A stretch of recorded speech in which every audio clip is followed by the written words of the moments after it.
এবং সেই সাথে আছেন আমাদের আজকের আমন্ত্রিত শকে চির অমলিন করে রাখার জন্য এই ফটো সেশনের পর্বটুকুর আয়োজন করেছি।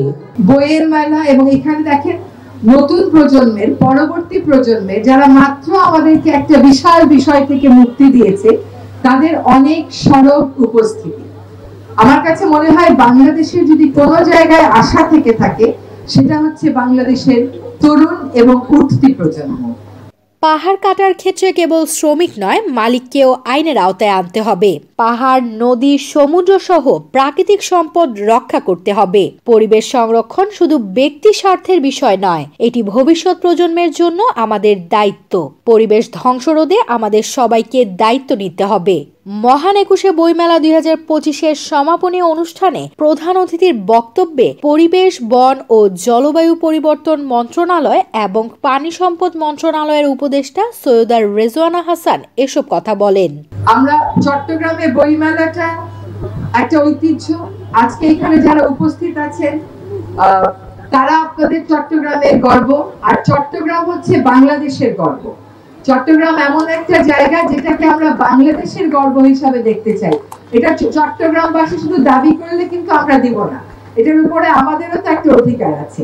কাজে আশা করি এই বই মেলাতে যেরকম আদর্শ, মূল্যবোধ এবং ভাবের বিনিময় হয়েছে সেটা আমাদেরকে একটা সত্যিকার অর্থে পরিবেশ বান্ধব, বসবাসযোগ্য, নিরাপদ চট্টগ্রাম নগরী ভবিষ্যতে গড়তে সাহায্য করবে।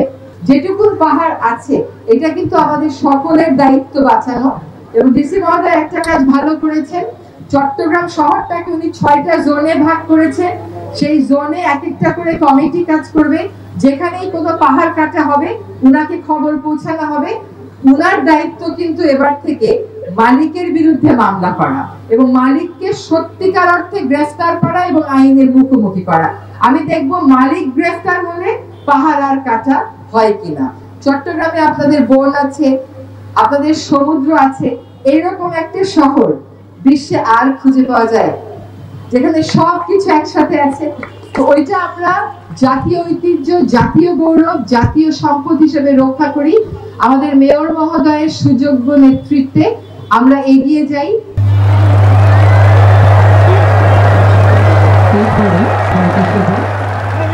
বুধবার সন্ধ্যায় চট্টগ্রাম সিটি কর্পোরেশন আয়োজিত মহান একুশে বইমেলার সমাপনী অনুষ্ঠানে সিটি মেয়র ডাক্তার শাহাদাত হোসেনের সভাপতিত্বে সমাপনী অনুষ্ঠানে চট্টগ্রাম জেলা প্রশাসক ফরিদা খানম, শেখ মোহাম্মদ তৌহিদুল ইসলাম সহ বিশিষ্ট লেখক, প্রকাশক, পরিবেশবিদ, সংস্কৃতিসেবী ও শিক্ষার্থীরা উপস্থিত ছিলেন। অনেক ধন্যবাদ নিউজ ডে 24। বিষয়টি হচ্ছে বইমেলা আমাদের প্রাণের মেলা, আমাদের ভালোবাসার মেলা। বই মেলা শুধুমাত্র যে বই কেন্দ্রিক তা না, সারা বছর বাঙালি মুখিয়ে থাকে যে কখন ভাষার মাস আসবে, ঢাকা চট্টগ্রামে বৃহৎ আঙ্গিকে বইমেলা হবে এবং এই বইমেলাতে পাঠক, লেখক, প্রিয় আমাদের যে মানুষগুলো সবার সাথে দেখা হবে। এবং দেশে যত ধরনের মেলা হয় সব মেলা থেকে ব্যতিক্রম হচ্ছে এই বই মেলা। এটা জ্ঞানীদের মেলা, এটা সৃজনশীল মানুষদের মেলা। তো এবারের অমরের 21-এর বই মেলা, এটাতে প্রথম দিকে আমরা লক্ষ্য করেছি দর্শকরা তেমন একটা সাড়া দেননি। ধীরে ধীরে দর্শকরা এসেছে। আর আজকে তো চট্টগ্রাম সিটি কর্পোরেশন অমর 21-এ বই মেলা উপলক্ষে পদক বিতরণ করলো। সিটি কর্পোরেশনকেও আমরা অভিনন্দন জানাই। যারা পদক পেয়েছেন তাদের প্রতিও আমাদের সীমাহীন ভালোবাসা। আর বইমেলাতে এসে যেই কাজটি আমাদের প্রত্যেককেই করা উচিত, প্রতিনিয়ত আমরা মঞ্চে বলি, জনসমাবেশে বলি, ব্যক্তিগতভাবে বলি, বন্ধু বান্ধবদেরকে বলি, সেটি হচ্ছে আপনারা বইমেলাতে আসুন, নিজে বই কিনুন, প্রিয়জনকে বই উপহার দিন। কারণ সৈয়দ মুস্তফা আলীর সে বিখ্যাত উক্তিটি আমরা সকলেই জানি যে বই কিনে কেউ কখনো দেউলিয়া হয়নি বা হয় না। তো আমাদের ঘরে অনেক কিছু থাকতে পারে, কিন্তু যখন আমরা দেখি যে একটা বইয়ের সেলফ আছে, কিছু বই আছে, তখন আমরা ধরে নিই যে আমাদের সমাজের বা এই পরিবারের মানুষগুলো তারা আলোকিত, তারা জ্ঞান চর্চা করে এবং তারা খারাপ কোনো কাজের সাথে জড়িত হবে না। বিশেষ করে যারা লেখালেখি করেন, যারা বই পড়েন, যারা আবৃত্তি করেন, যারা সংস্কৃতি চর্চা করেন, সাহিত্য চর্চা করেন, তাদের দ্বারা সমাজ, পরিবার, দেশ তথা মানবতার অনেক উপকার সাধিত হয়। চমৎকার অনুভূতি।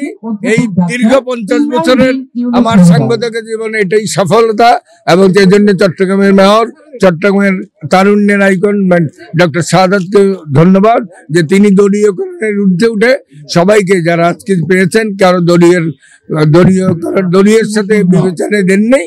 তিনি ফ্যাসিবাদী শাসনের সময় যে দলীয়করণ করেছে সেটা তিনি ঊর্ধ্বে উঠছেন। মেয়র শাহাদাত নিশ্চয়ই আজকের জন্য ধন্যবাদ প্রাপ্তি। আর আমি আমার চট্টগ্রামের যারা মিডিয়া কর্মী, যারা তাদের সাথে দীর্ঘদিন কাজ করছে, তাদের প্রতি শুভেচ্ছা, যে তাদের কারণে আজকে আমার এই প্রাপ্তি। সম্মাননা পেলে তো ভালোই লাগে, তবে সম্মাননা পেয়ের জন্য কাজ করি নাই, কাজ করেছি আল্লাহকে খুশি করার জন্য এবং মানুষকে খুশি করার জন্য।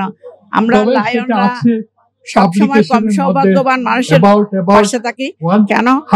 আমি মনে করি আল্লাহ তাআলা কিছুটা সৌভাগ্যবান করে আমাদেরকে এই পৃথিবীতে পাঠিয়েছেন, যার জন্য যারা আমাদের আশেপাশে আছে ওদেরকে যেন, ওদের মুখে যেন একটু হাসি ফুটাতে পারি, সেইটাই আমাদের একমাত্র লক্ষ্য।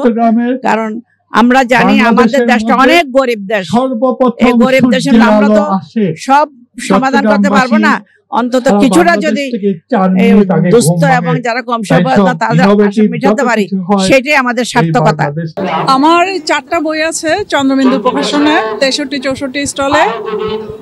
সেই সূত্র ধরে আমার এই বইমেলায় আসা, কারণ আমরা মনে করি যে বইমেলা হলো লেখক, পাঠক এবং প্রকাশকদের একটা বিশাল উৎসব, যে উৎসব আমি কোনোভাবেই মিস করতে চাই না। এবং এই উৎসবটা বছরে একবারই হয়, যদিও আমরা লেখক বা প্রকাশকরা চেষ্টা করে আসছি, আলোচনা করে আসছি যে সারা বছর কোথাও না কোথাও বইমেলা হয়ে যায়, কিন্তু হয় না। তারপরও এই যে বইমেলা, এটা আমাদের প্রাণের বইমেলা। আজকে আপনারা যে কথা বলতে সুযোগ দিলেন, এই জন্য আপনাদেরকে অনেক ধন্যবাদ। আমি তো সম্মাননাকে অত্যন্ত ভালোবাসি, তবে যথার্থ সম্মাননাটা সবচেয়ে ভালো। কারণ এবার মতো আমার মনে হয় যাদেরকে দেওয়া হয়েছে এরা সবাই কিন্তু সম্মানিত এবং সবাই যথার্থ হয়েছে। আমি যে কথাটি বলছি, কারণ এটা যাদের অবদান আছে, যারা এই ক্ষেত্রে বিভিন্ন পেশার মধ্যে যারা দায়িত্ব পালন করেছে সঠিকভাবে, মৌলিক যারা চিন্তা করেছে, মৌলিক যারা পথপ্রদর্শ সৃষ্টিতে মননে, তাদেরকে অভিনন্দিত করা হয়েছে। এই জন্য আমি অত্যন্ত খুশি হয়েছি। আর বিশেষ করে প্রবীণদের মধ্যে বেশি সিলেকশনটা পেয়েছে। এই জন্যই 21শে পদকমারিতে সম্মানিত হওয়া, চেতনা তৈরি করা, 21শে পদকমারিকে একটা চেতনায় আরো দায়িত্ববান হওয়া, আমার মনে হয় আমাকে আরো দায়িত্ববান করে তুলেছে। কারণ এই পদকে নেওয়ার অর্থ আমি শুধু পদক নিলাম তা না, আমি দায়িত্ব নেওয়া। পরে উপদেষ্টা বিভিন্ন ক্ষেত্রে অবদানের জন্য স্বীকৃতি স্বরূপ পদক বিতরণ করেন। বই কিনুন, প্রিয়জনকে বই উপহার দিন। মোহাম্মদ আলমগীরের তথ্যচিত্রে নিউজডে 24।